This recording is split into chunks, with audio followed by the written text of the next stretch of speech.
a very pleasant good morning, everybody. Happy Saturday. Welcome into the 615 Preps Scoreboard presented by AccuWorks. We are through the second round of the postseason, whittling the field down to 8 teams in Division One and 4 in each class in Division Two. And guys, it's getting close for us. Yeah, the window's closing. Yeah, last night some interesting results and maybe some unexpected ones too. Yeah, definitely. We had all this travel now that everybody was talking about with the new brackets, and it's gotten these different matchups that we haven't seen. And it's a plus and a minus, I think. Get the new matchups. It's great for like getting some fresh pairings in the brackets, but also too, I think the quality of football might have lacked a little bit. Yes and no. I think the excitement for those new fresh matchups kind of overtakes the what typically happens in round 1 and round 2 of the playoffs, right? Round 1 and round 2, most of the time the team that makes the least amount of mistakes is going to win. And what we saw last night is a lot of scores got a little bit sideways because teams just made way too many mistakes. Mm-hmm. Unfamiliarity breeds that kind of uncertainty, and definitely can breed some mistakes, errors, and things that just unforced stuff that you don't normally see out of teams. Yeah, and as we'll see, some of these scores, there were several lopsided scores last night too that I think came as a result of it. So without further ado, let's dive into the scoreboard. We'll start in 6A up east with Blackman making the long trip to Dobbins-Bennett and coming away with a 28-7 win. Yeah, they had one of the longest trips in the state, took care of business. That defense doing what they've done basically all year, aside from maybe 2-3 games. Just dominant once again from the Blaze, and they set up a big matchup next week at home. Yep. Yeah, definitely a good night for several players. Javion Elliott, 13 of 17 for 100 yards, couple of touchdowns. Jabari Kemp, 21 carries for 122 yards, also added a 12-yard touchdown reception. And Brylan Odor, 3 receptions, 42 yards, and a score. Yeah, that's a really good sign to see Kemp go over 100 right there. That's going to bode very, very well for the Blaze going forward if they can establish that run game to open some things up for Javion. But the story for Blackman all year, and it continues, is that front seven.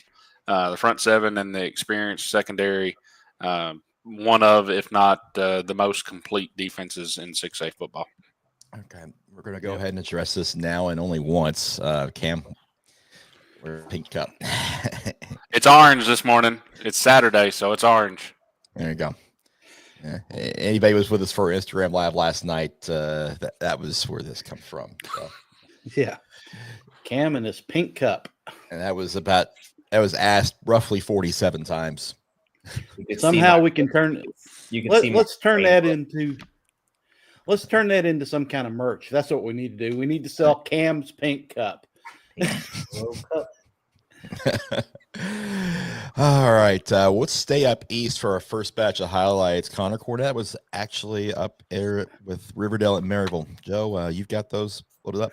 Yeah, and he had quite a game for a little bit. Maryville will strike first, though. Will Jones keeps it here, the quarterback keeper, and bullies his way in the end zone. Maryville up 6-0 after missing the extra point pretty fairly quickly. Gavin Hampton would throw an interception right here, leading to Riverdale's first drive stalling out. Maryville gets really good field position here. They'll take advantage of it.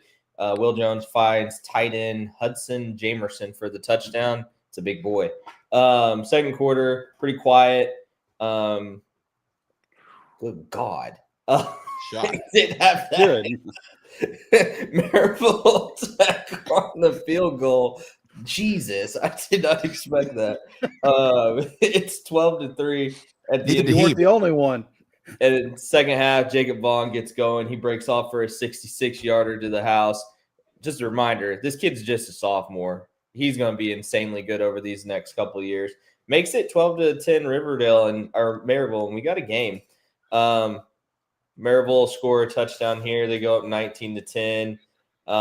This long pass sets up that short touchdown run by Kevin Carter. Maryville again. Will Jones. Wait, I think his highlights are up. Oh no, this is Gavin Hampton and Corbin Reynolds for 6. It's 26-10 Riverdale or Maryville.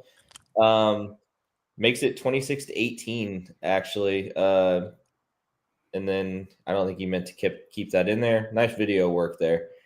Maryville ends up just kind of pulling away. He didn't get a lot of the extra touchdowns at the end. Makes it 47-18 Rebels, and they just kind of dominated there in the second half. Yeah, and it's going to be the story of the show. We talked about their youth on our show on Wednesday, but it showed early, and it allowed Maryville to get a lead. And Maryville done what they do. I mean, they just put teams away late. That's why they're one of the most historic programs in the state. And as you saw in the highlights there, really, really young Riverdale team. Gavin Hampton had a hard night on the road as a sophomore, and seemed like he forced a couple things, but he'll learn from it. I'm gonna address it now. All right, Joe. Yeah, it's yours. I'm gonna flip it back on you, Mr. Noah McKay. Noah, why do you hate Alcoa? I'll hang up and listen.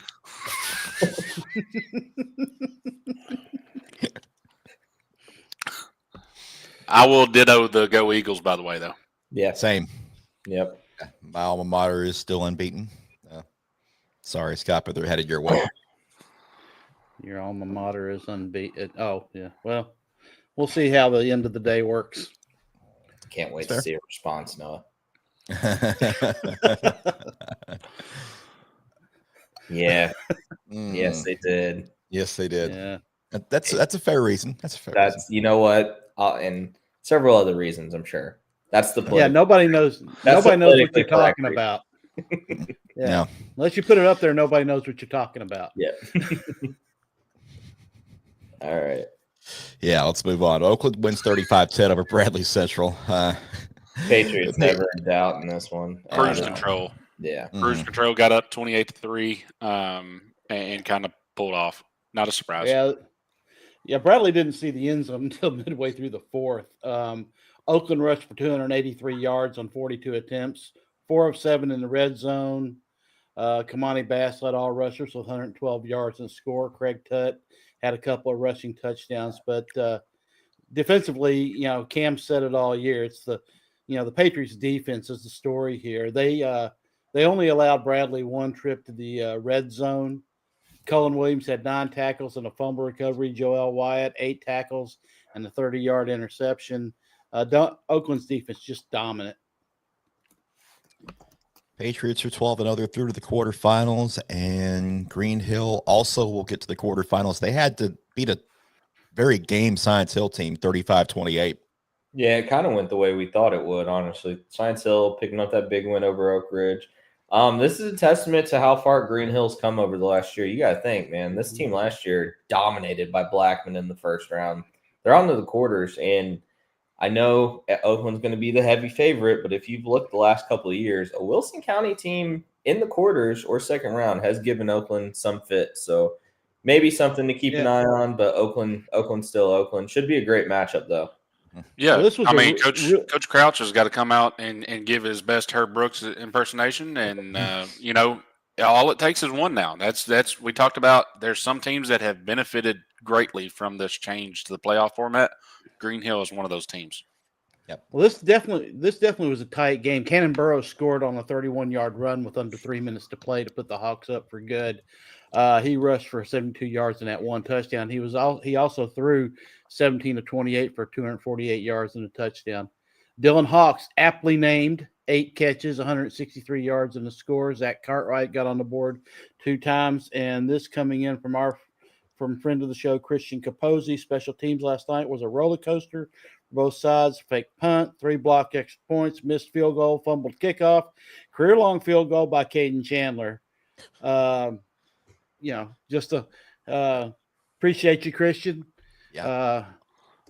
Handing out, giving us some stats there. But yeah, you guys Green Hill with a big win for the program here. Yeah, roller coaster seems appropriate for the special teams units last night, given what you just mentioned. But yeah, it's enough for the Hawks. They're on to the quarterfinals. They're traveling to Oakland, and Blackman will be hosting Maryville. Great moments are born from great opportunity. I'm going to write that down. That sounds profound. It's from Herb Brooks. It's Herb Brooks. It's the speech in the Miracle before the USA beat Russia. Or the Soviets. They were the Soviets then. Get it right. God. Politically correct, Cam. The Soviets. That wasn't lost on me. It wasn't even the gold medal game. Scott, you were alive to see that. You're right. And it was late at night, and I did watch it. Yep. All he's got to do is pull out the I'm tired of hearing how good Oakland is. Yeah. Blackman Maryville is a real interesting game here. Maryville just kind of dominated everybody. But you got to think Blackman had no issues against Riverdale this year either. That defense, I think, really gives them a shot here against Maryville. It's gonna come down to Blackman's offense and that front seven. We saw Will Jones have a huge night for Maryville against Riverdale. Riverdale not as good as Blackman is up front. Very talented secondary for Riverdale and a lot of youth everywhere else. So it's going to be an interesting matchup to see if Blackman can slow down Will Jones and can they score enough. Right. Yep. Turning your attention to the other side of 6A, no carryover effect from last week, unfortunately, for Independence. Whitehaven blanks them 47-zip. Yeah, Independence got behind very early. Their first two drives, they threw 2 pick sixes to Quentin Cottrell. Just couldn't stop Christopher Talley in this one. And Whitehaven held the Eagles to 39 yards passing. The Eagles will finish 5-6 in the first season of Scott Blade's return. I thought this was a typo score when I saw it. I was like, there's no way it's 47. Yeah, no, Christopher Talley went off. So, yeah. Ravenwood takes care of the Houston problem they've had a couple of years, 38-7. And I think they may have taken it easy on them. Just looking at the score, I'm going to go out on a limb and say it could have been much worse, just seeing some of Tyler Palmetier's highlights from this one. Yeah, he also mentioned that the teams did not shake hands at the end of it. No. Yeah. Well, late in the fourth, there was a scuffle, and Houston's coaches had to come across the field to get some of their kids back. So, probably a good thing that they mutually agreed to not shake hands afterwards. Yeah. Well, Houston got probably had visions of Maverick Chance on the bus ride back. They saw all they wanted. The Navy commit rushed for he had 13 rushes for 141 yards and 2 touchdowns. He caught 2 balls for 30 yards and another score. This one was out of hand early, 21-0 before Houston got on the board. Ravenwood rushed for 286 yards. That's a 9.2 yards per carry clip. Yeah. Femi Babalola, 3 of 6 for 53 yards, a couple of scores, and a rushing TD. They turned Houston over 4 times and only allowed 1 third down conversion out of 10. That'll get it done, and that's why Ravenwood's moving on, 38-7 over Houston. Antioch season comes to a close. They'll finish for the 10-2 mark, a 39-28 loss at Collierville. Yeah, they had two defensive scores in the second half that leapt. They actually had a lead in this one. I think it was 22-20. And ultimately, it was a defensive score for the Dragons that was the final nail in the coffin for Antioch. Matt, you're banned. You're banned. You're banned. You're banned. Collierville sacked Adams 4 times. That included the strip sack, which really Antioch was they had been moving the ball very well. Looked like they might be moving down to take the lead back. Adams gets strip sacked, and then with about 1:36 left, Collierville gets the dagger. Yeah, huge shout out to Brandon Galladay as well. Brandon had a really good game last night. Was kind of their spark in the second half to help get them back in. It had an 80-yard touchdown catch. Great career. He's in great season. One of the best wide receiver seasons we've seen in some time. Yeah, unfortunately for Antioch, it will come to an end there. They will not be moving on to the quarterfinals. That's Collierville that's going to advance. Southwind stays unbeaten. They knock Brentwood off 48-14. Yeah, just way too much offense for Brentwood to deal with in this one. And their offense has kind of been hit and miss all year, and can't have that against the Jaguars team that's rolled over everybody up to this point.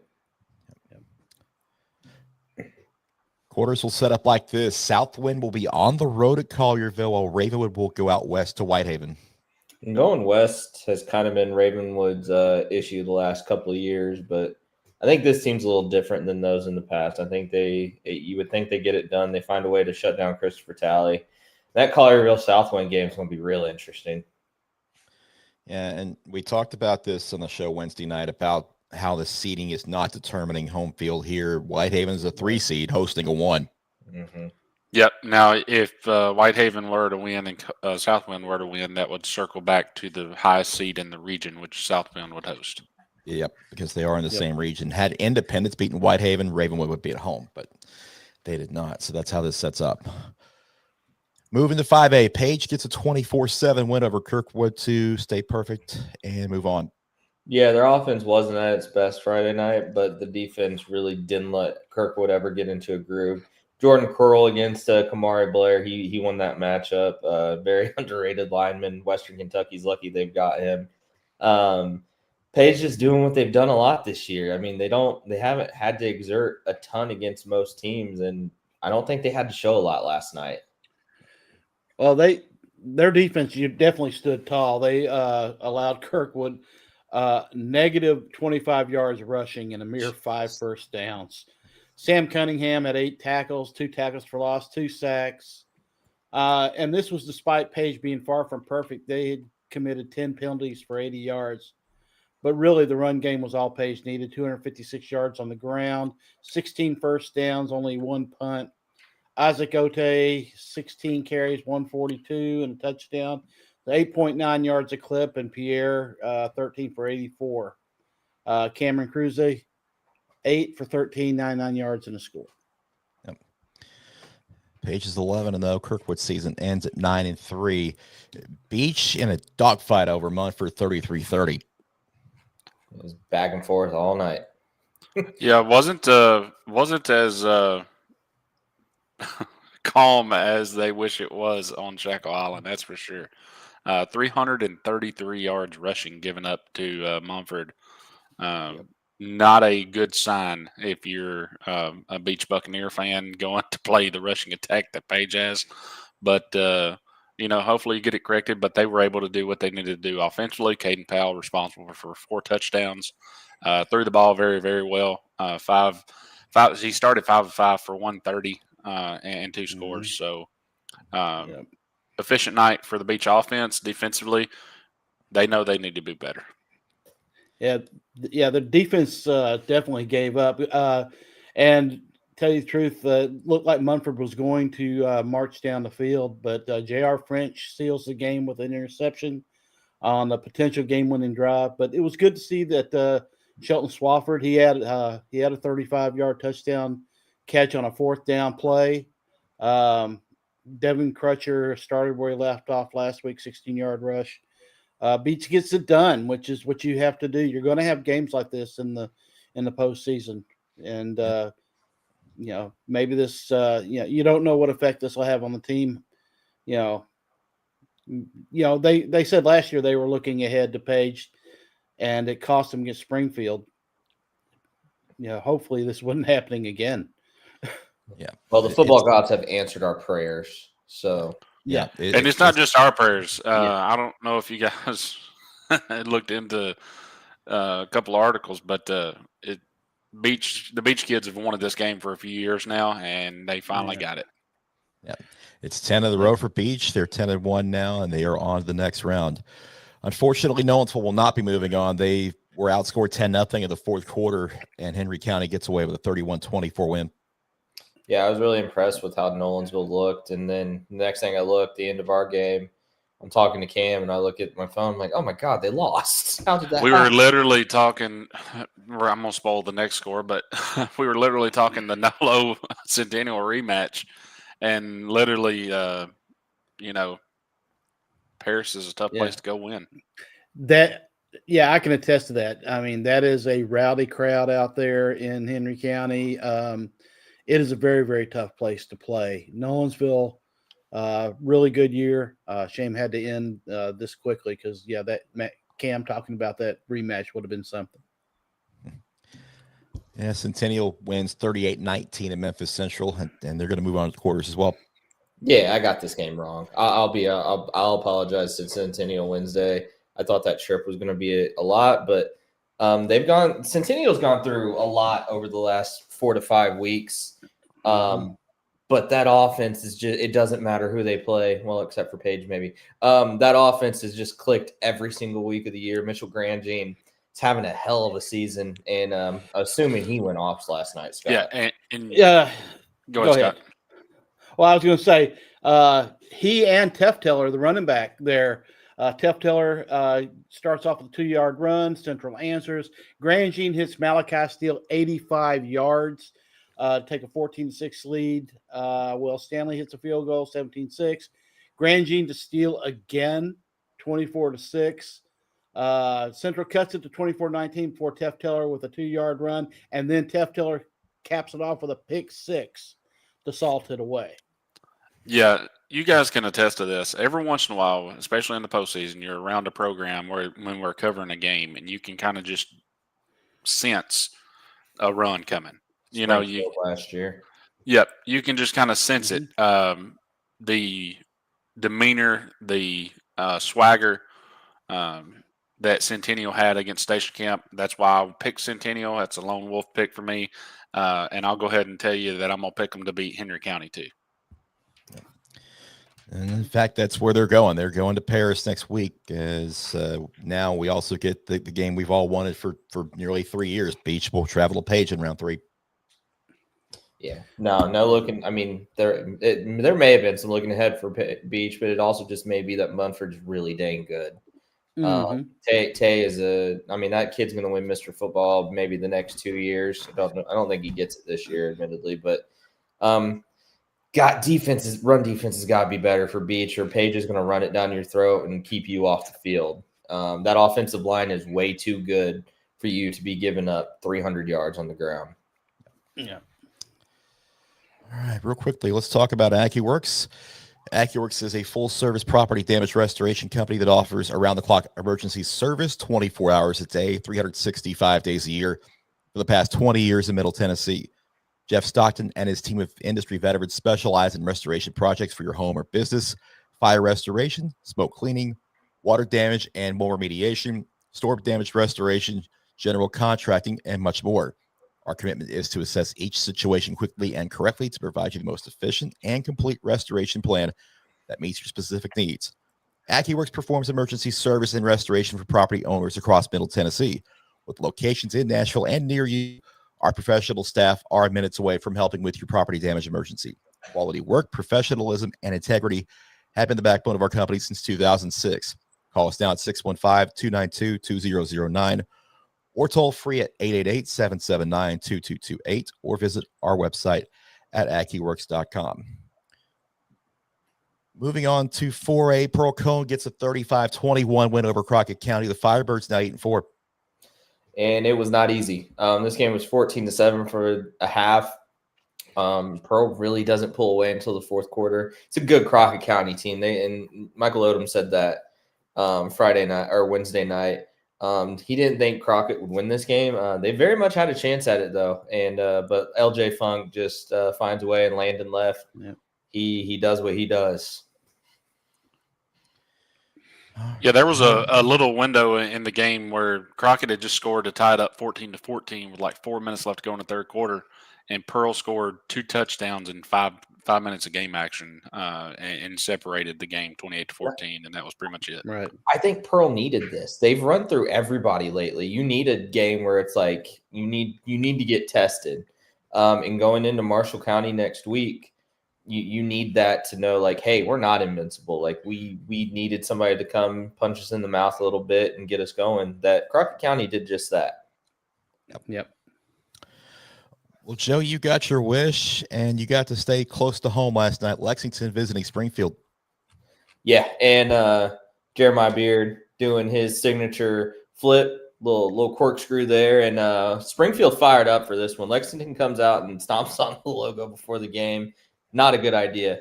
Springfield's defense coming up big right here. It's going to be a Myron Level, the cousin to Slim Level at Good Pasture, getting the interception here. Face mask, he gets thrown down. This will ultimately lead to a field goal for Springfield. Their next drive, Lamarius Dallin, whoop, nice little cut. He bullies his way into the end zone. He's got some words for the Lexington defender. Refs are letting him go, though. He's going to bully his way in again. This is a weight room game. Yet again, Springfield's done this the last couple of weeks. Their strength program, better than the teams they've played. This is the play that changed the game. Right before the half, Lexington drives down. Jermaine Cobbins has not gotten an interception all year. He makes the most of his first one this season. 100-yard pick six return. This is over at this point. Cam and I are like, this game's done. 23-0 Springfield at the half. Camden Hollingsworth with the little guitar celebration. Springfield opening drive of the second half. 4th down and goal from the 1. That's going to be Kason Woodson punching it in. It's 30-0 at this point. Gives a little bow. And I mean, Springfield just dominating at this point, guys. It's over. Myron Level, he'll add a touchdown to his resume for the night. Really good night for him. Springfield, absolutely dominant. Lexington will get a touchdown before this one against Springfield's JV guys who have now gotten to play in back-to-back postseason games. And, yeah, Springfield, I told Cam, this is the best performance I've seen out of that Springfield defense all year. Lexington, aside from one game, Lexington, aside from one drive, did nothing against that defense. Could not run the ball on them. Maybe potential foreshadowing for the Yellow Jackets if this holds true. Hey, man, I wouldn't be upset about it. Kason Woodson just gets better and better, it seems, each week. Yeah. He is such a integral part of that offense. He had another great night for him. Now, didn't have to pass much, 6 of 12 for 89 yards, but 65 yards, a rushing touchdown. Mm-hmm. He's very impressive. His legs have been a difference maker this year. Last year, he was not that big of a runner. Didn't really need to be. They had a great run game. They still have a great run game, but they look good, man. This defense, since that Pearl Cone loss, they figured it out. I know they haven't played, the greatest competition, but this is a Lexington team that beat Haywood on the road last week and put up over 20. This week, they'll travel to South Gibson, long road trip, but that's another run team. Not a great matchup for South Gibson. Yeah, and Pearl Cone will hit the road to Marshall County in the other quarterfinal in this part of the bracket. Yeah, that's a top 10 game for us next week. These teams have history. How I wish that was at Pearl. Yeah. Mm-hmm. We'll go into 3A with Sycamore's season coming to an end with a 7-5 record. They fall at Covington 56-14. Yeah, this game was over in the first quarter. I think Covington was up like 35-0, like right off the bat. Covington did something that nobody's been able to do for the last couple of years. They were able to stop Hicks Hunter. They held the War Eagles to negative 28 yards rushing. Cody Scalf did throw for 208 yards and 2 touchdowns in the loss. Covington with the absolute dominant game here. Yep. Fairview had a first quarter to forget in their 52-35 loss to Dyersburg. They were down 30-7 in the opening period. Wow. Yeah, just rough. Their offense got them going in the second half, but they just could not stop Dyersburg. Way too many self-inflicted injuries, and Dyersburg took advantage of almost every single one. Yeah, I thought this would be an extremely high-scoring game. You look at Dyersburg's schedule this year, being in the same region as Covington and Westview, and they lost to Westview 65-30. So they gave up a ton of points. They did score points, though. So dangerous offense for Dyersburg, but, it gets a lot tougher for them going forward. Yeah, that's what Isaac said. Isaac, he was at this game, and he said that the wing tee that they ran similar to what Macon County ran to perfection last year, and that Fairview just could not stop it. Westview puts up 55 on Westmoreland to eliminate the Eagles. Yeah, this was a bad matchup for Westmoreland. Yeah. Well, I mean, you're playing probably the top offense, or one of the top offenses, definitely top offense in 3A. Mm-hmm. And Westmoreland, just like you said, you have to be able to score points and buckets, and they are a pure defensive team. Well, it ain't necessarily just that. They had to take the air out, and they clearly were not good enough early. I think Joe, you were monitoring, and it was like 21-0, like 4 minutes into the game. Yeah. It's over. It's over when that happens. You can't take the air out at that point. You're already battling the uphill battle, and you just slid further down the hill. Yeah. Mm-hmm. Maplewood falls at Melrose 22-8. The Panthers get into the second round, but that's where it ends for them here. Yeah, I mean, good showing for Maplewood to hold that Melrose offense to 22 points. They've been putting up a lot of points this year. Maplewood just didn't have the offensive firepower needed to go on the road and beat the Golden Wildcats. And now West Tennessee fans get the matchup they wanted with the Melrose team that's talked a lot to Westview this year. And you're going to have to score a lot more than 22 points to beat Westview. All right, I'm going to have to apologize to Isaac here because, I gave him crap about his Purple Tigers, but the Golden Wildcats may be worse. Well, if it's any justice for Melrose, I mean, at least they know Westview's not going to come out and run the power eye. So, yeah, but we will. Oh, never mind. Go ahead. Yeah, we will say goodbye to all of our teams in 3A with those results, as we have nobody in the area left in that class. Just a reminder, we will still cover 3A, the 3A. We cover all 9 championship games. Yeah. Correct. And we will pick these games. Yep. Mm-hmm. But they will not be talked about. Well, they'll probably be talked about briefly with we'll Michael talk about them on Wednesday. Yeah. Oh, Gordonsville 12-0. They beat Odon to 21-6 in the 2A second round. Wasn't pretty. Jay Foster gets hurt in the first half. He comes back in the second half. Hopefully he's good to go for next week against Marion County. But defensively, really good night for Gordonsville. Their offense just really struggled. This is why we said that they were a legitimate state championship contender, because when the offense had a bad night, the defense was right there. And that's what makes a state championship team. Coach Jackson does a great job with the offense and defense over there. And, Gordonsville's one win, technically 2, but they got a tough game coming up. Well, I mean, for what they, Jay Foster going down early made them rely on the run, and Gordonsville did all their scoring, they scored 14 in the fourth. Turner Butcher, 20 carries, 142 yards. Lee Skurlock, 89 yards. They went to the run when Jay Foster went down. He only threw 3 passes. Mm-hmm. And that explains the low score. They able to hit the road to Marion County in the quarterfinals. The other quarterfinal in this half of the bracket is Eagleton at Bledsoe County. Yeah, and boy. It's going to be a heck of a game. Yeah. Yeah, I think both of these games are going to be really, really good. Pikeville is a unique place to go watch a football game. And Eagleton, being from that Maryville, Alcoa area, they found a way to get it done. Maybe not as large of a margin of victory as I expected, but Bledsoe with a huge upset over an undefeated Happy Valley team. So, should be 2 really, really good games. And Jasper's one of the worst places to go play on the road.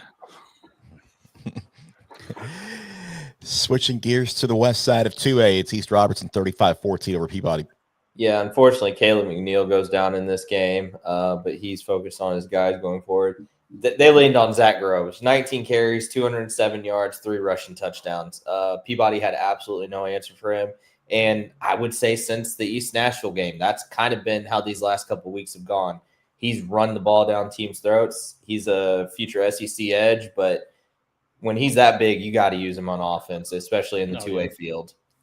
Well, yeah, in 2A, it's so hard because you got a guy that size with that ability to really just pound on folks. And then when they load the box with the safeties, you got a legit 4-3, 4-4 guy that can just run past everybody. So what do you do? Yeah, and he's just getting stronger running because they didn't really lean on him a whole lot in the running game. Now that they're going to end up giving him the ball, they gave him the ball 19 times in this game. Eventually he's going to break loose. It speaks to how deep this East Robertson team is that they didn't really have to do that during the regular season. Yep. And now everybody is playing panic mode trying to figure out how to stop it because they've only got a couple games of film on it. And I'm sure there's still some wrinkles in there that East Robertson still hasn't shown. So, and they, they didn't have to. I mean, it was a close game at the half, and then they just pull in. I mean, it's kind of how we expect East Robertson to play. Yeah. How about East Nashville? They go on the road. Actually, on the road at Fairleigh to win 28-20. Yeah, no, East Nashville. They were never really in doubt in this game. They led throughout. Really long game, a lot of penalties, it sounded like, which we kind of expected. And Dallas Covington, 2 passing touchdowns, 2 rushing touchdowns. It was up 28-6 at one point, so they were in total control for most of the game. And it sets up these quarterfinals as East Nashville will head to Milan and East Robertson will hit the road for Huntington. That Huntington East Robertson game is real tricky. Real tricky. Yeah. That's a tough place to play. East Robertson's got to play a much cleaner game than they played last night because that Huntington, that offense is so unique. They have like 6 or 7 guys that they can just give the ball to, and they all just take advantage of it. Yeah, it's a typical small school offense, especially for rural schools that don't have the superstar athletes. They have to use deception to find offensive success. It's going to be read your keys and don't make a mistake, or it'll be 60. Yep. On to 1A, and Joe Burns falls to Coalfield 39-14. The Red Devils will end with a 6-6 mark. It was a close game for a little bit, though. Coalfield just kind of pulls away at the end. Yeah, Kavian Broxton actually was first one scored. Joe Burns goes up 7-0, but then Coalfield rolls up 19 straight. Joe Burns cuts it to a 5-point game late in the second quarter. Clay Woody to Markarian Hyde. But that would be it for the Red Devils as Coalfield, the Yellow Jackets, just take over in the second half. Their quarterfinals in the eastern half look like Coalfield at Seal Creek, and then Clay County will travel to South Pittsburgh. Yeah, Seal Creek, great story, man. They've figured things out, and that's a great win over Rockwood team that we thought would roll in that game, and they just didn't. Yep. Yeah, and getting another home playoff game, which is huge, and they wouldn't host South Pitt if and when it's South Pitt, but tough one this week against Coalfield, though. That Coalfield team's really, really good. Their 2 losses are to Gordonsville and Stone Memorial, I believe. So tough, a whole lot tougher on the offensive side of things, but South Pitt's still the heavy favorite here.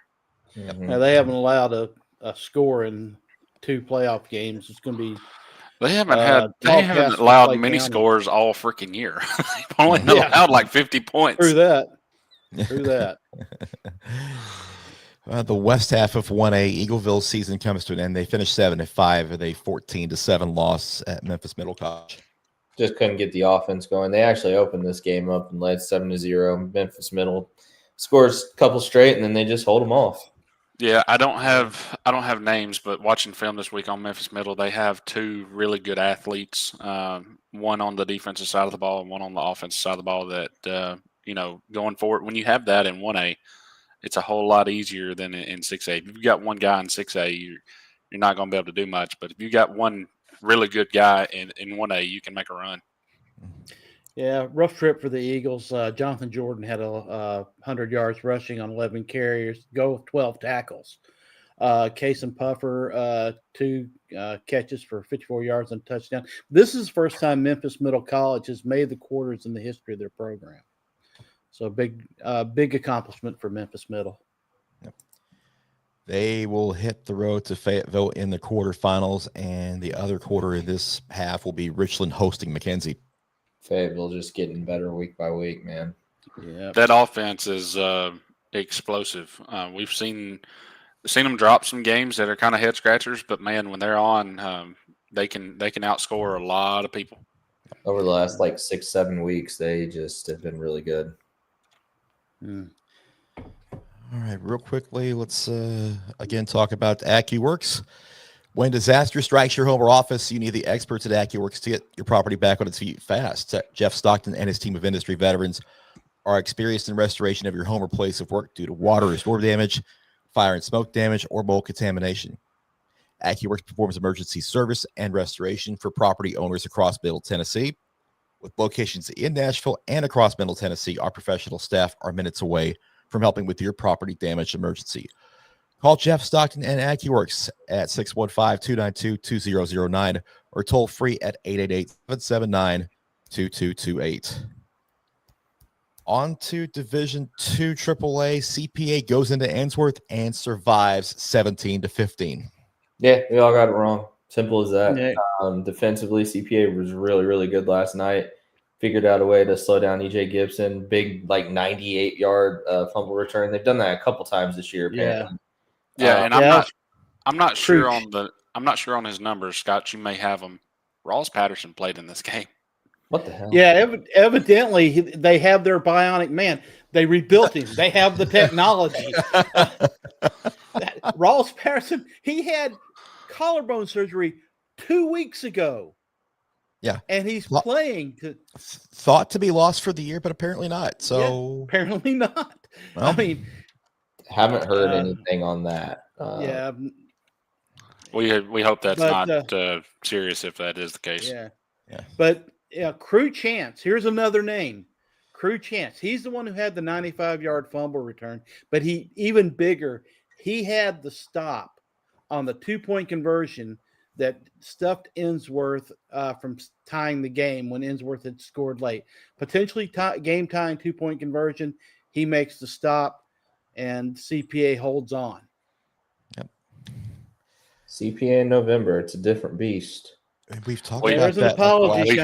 We tried to tell people with this schedule that they could be 2-8, 3-7, and then we see them at Chattanooga, and guys, they're one away. Yeah, they're very close to that. There are definitely apologies coming. Ingle Martin's one of the, I mean, there's a top 3 coaches in this area. Ingle Martin's in that 3. Yeah, I was telling my dad about it last night on the ride home, and he said, "Why did they schedule all those out-of-state teams?" I said, "Because now that they're in the playoffs, they ain't seen nothing that they ain't seen already this year." Yeah. And there was a purpose behind it, and you're seeing it now. November CPA has shown up in a big way. They're onto the semifinals. Who would they play? Well, let's go over a couple of miles to Brentwood Academy and find out. With the Eagles hosting NBA, these two teams did not play in the regular season. Off to a good start for NBA's defense. Graham Geschke's got to get the interception here on Cruz Jenkins. And nice little return into BA territory, but NBA's offense was unable to capitalize on that.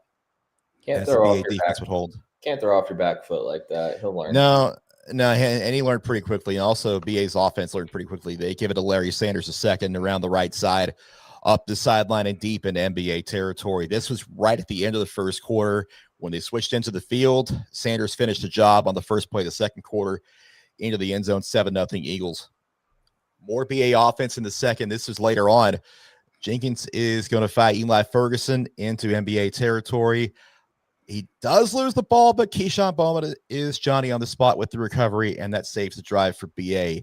Good thing, too, because Jenkins would fight his way into the end zone, an absolute fight to get in there. He does. It's 14-0. Special teams trouble for NBA. A blocked punt by Roman Jennings. Connor Benson recovers at the 2. Moments later, Sanders is going to spin his way into the end zone. It's 21-0, 2 minutes to go in the first half. Seconds later, Hill Strong gets the interception on this pass Eagles not done before halftime. They're going to cash in again. Jenkins over the middle to Lex basket. And it's 21 points in 3:39. They take a 28-0 lead at halftime. More problems for NBA. Charlie Verner loses the ball. Wyatt Lutke with the recovery, gets out of the scrum, takes it back to the end zone for a BA touchdown, 35-0 and a running clock. Another punt miscue sets this score up as Jenkins finds Mason Murphy in the end zone, 40-0 BA. NBA in the fourth does find some legs offensively. Charlie Verner with a deep shot to John Randall Scruggs. He'll score there to end the shutout bid. And then moments later on their next drive, Verner's going to hit Carter Kilberg over the middle to get the Big Red into BA territory. Then he's going to find Jackson Newman. This with 23 seconds to go. Final points of the night for NBA. And great effort. You don't quite see it, but he does get over the pylon. NBA wins this one, or BA wins this one 42-14. And the Eagles are moving on to the semifinals. They just have so many weapons. Like, we know about Larry Sanders and Keshawn Bowman, but they just have so many guys. And that's why, Chris, you and I have them winning state. Yeah. I mean, this is a team a lot. I do too. And this is a team that, is very, very opportunistic defensively. When you make a mistake, they make you pay for it. 2 years. Yeah. It's taken Paul Wade 2 years. I just second season. I just go back to that midnight practice. You could feel a different energy. Yes. Like, this team knew the talent was there. You harness it, you're going to have a special season. They showed glimpses last year. Yeah, I wasn't here during BA's run that they had there for a while, but from what I've seen, this feels a lot similar to those teams. Mm-hmm. Joe, you would have been drooling over Jeremiah Oatsfall. I mean, absolutely. He was insane. Chris and I were talking last night. It was all about the BA defense. They held NBA to a net 15 yards rushing, a 0.8 yards per carry. And only one trip into the red zone, which was late in the game on that one pass that Chris showed. In the first half, NBA only held the ball for 6 minutes and 48 seconds. Larry Sanders, 112 yards rushing, couple of touchdowns. Cruz Jenkins, 14 of 16 for 156 and two passing touchdowns, one run for 8 yards and a touchdown. After the interception on the first drive, the Eagles went 6 straight possessions with touchdowns. Yeah, I just go back to that first highlight video, first clip of the highlight video. The little pulling guard on the trap play, the intensity of a pulling guard tells you the attitude of a football team. If he loafs right there, he bottles the play up himself. He's swinging around like he's the running back and getting up on the linebacker. I mean, that's beautiful football. And you talk about that. You talk about that defense, and we'll post the interview with him here in a bit. Bennett Spillman's been such a massive addition to this team, literally and figuratively. He's unbelievable. His older brother, at Tennessee, he's killing it. Edwin and Nate, obviously, he's the receiver, but he's Bennett talent-wise and just the look. That kid's grown so much in the last couple of years. It's insane. Yeah, Edwin's going to be one of the best linebackers in SEC next year.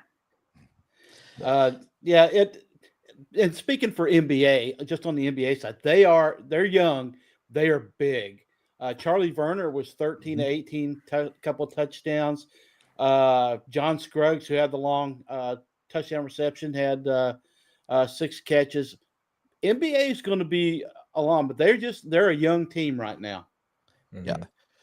Semifinals are like this in D2 AAA. Macaulay's going to go to Baylor. CPA is going to Brentwood Academy.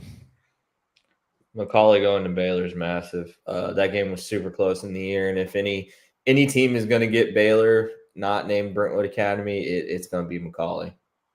Yeah, and CPA will be on the road for a third. Macaulay is to Baylor what Michigan is to Ohio State right now. Yeah, and we saw it. We've seen it the last 2 years, I think. Baylor's won the regular season game in handily fashion, and then Macaulay has beat them for the state championship. So CPA will be on the road for a third straight week, with their average road trip being roughly 5 miles. On the road. Yeah, they could walk it.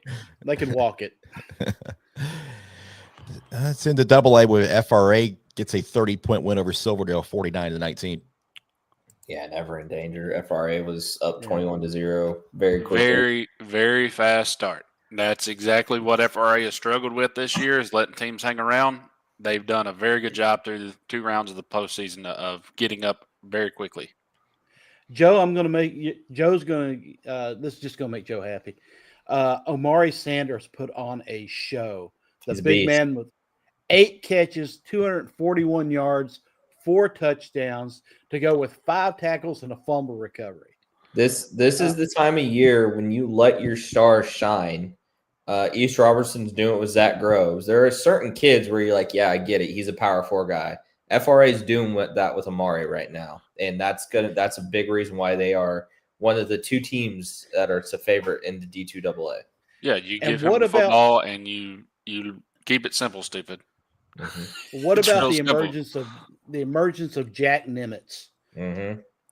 20 of 24, 378 yards passing, 4 touchdowns, 5 of 39 rushing, and a score. And then just makes Mike Hassel better. 21 carries, 135 yards, and a touchdown.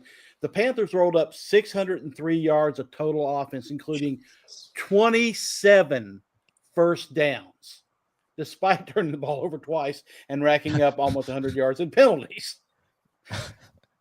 Well, and Justin Geisinger says we've got stuff to clean up, guys. Yeah. Yeah, there's a talent gap. I mean, there was a talent gap in this game, and they've showed it. Even when you play that bad, you still do this. Yeah, the FRA with 30-point winner and onto the semifinals, where they will try to make a state championship game for the first time since 1991. Boyd Buchanan puts an end to Grace Christian's special season, 35-0. The Lions will finish with an 8-4 mark, but something to be proud of. Yeah, great year for the Lions. They get off to that 7-0 start, and back half of their schedule much harder than the first half, but that's a lot to build on going into next year. Yeah, Boyd's a very, very good team. Very good. Yep.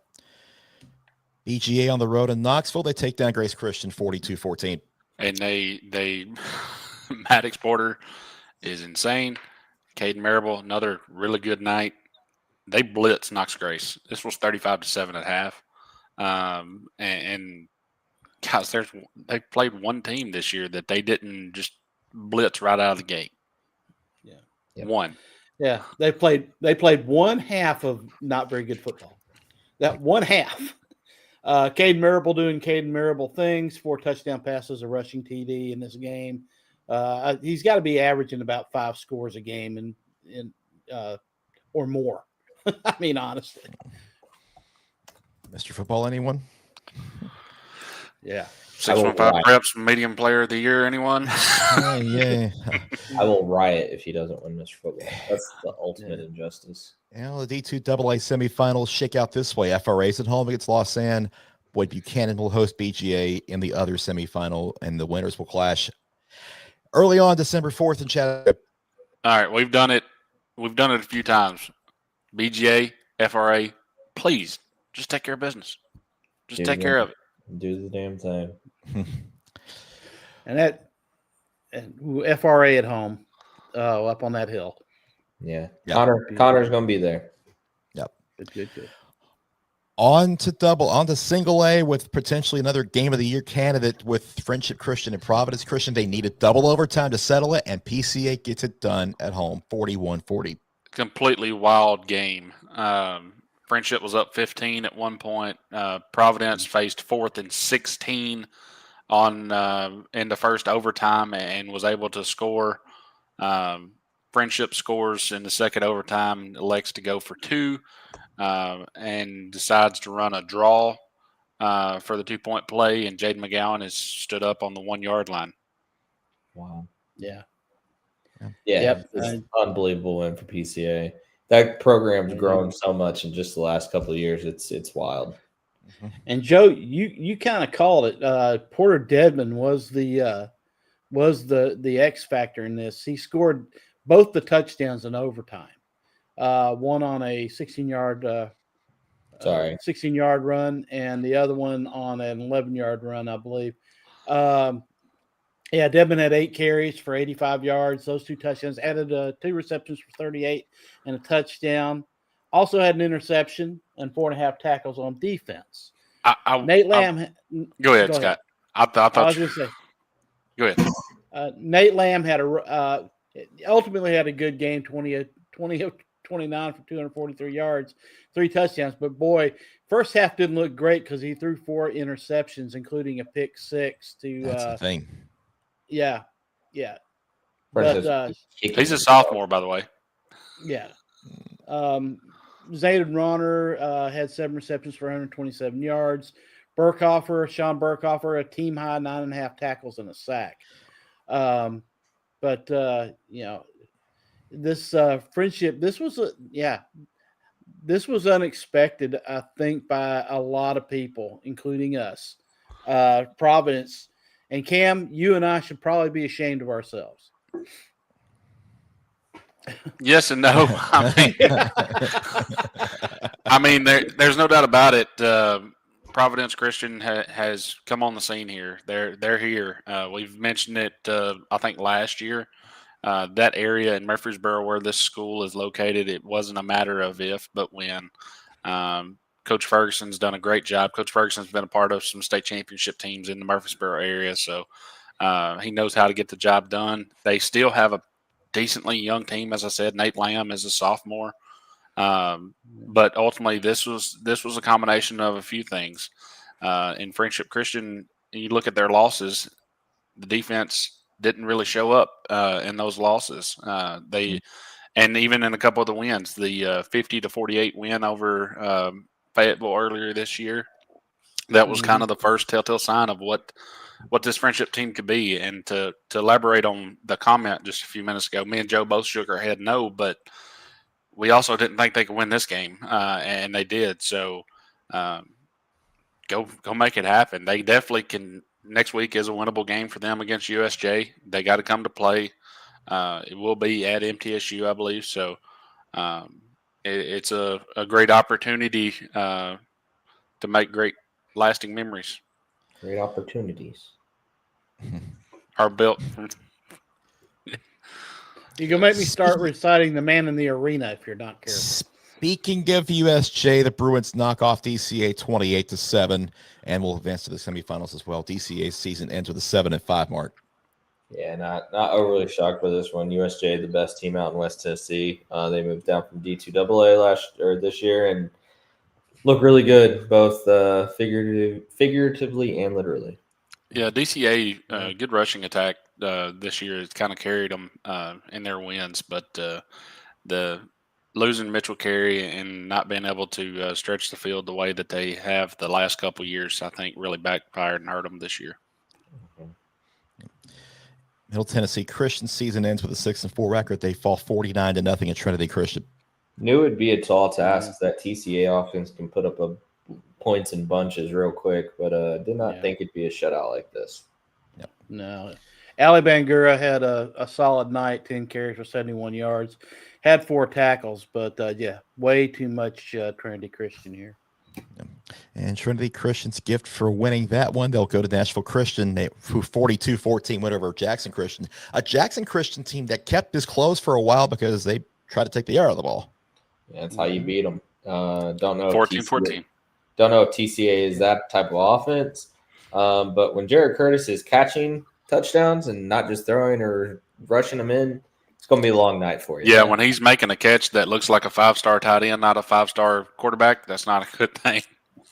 Yeah, 21 points in the third quarter. TJ Ward, 9 carries, 122 yards, and a rushing touchdown, including the 53-yard run that put the Eagles up for good.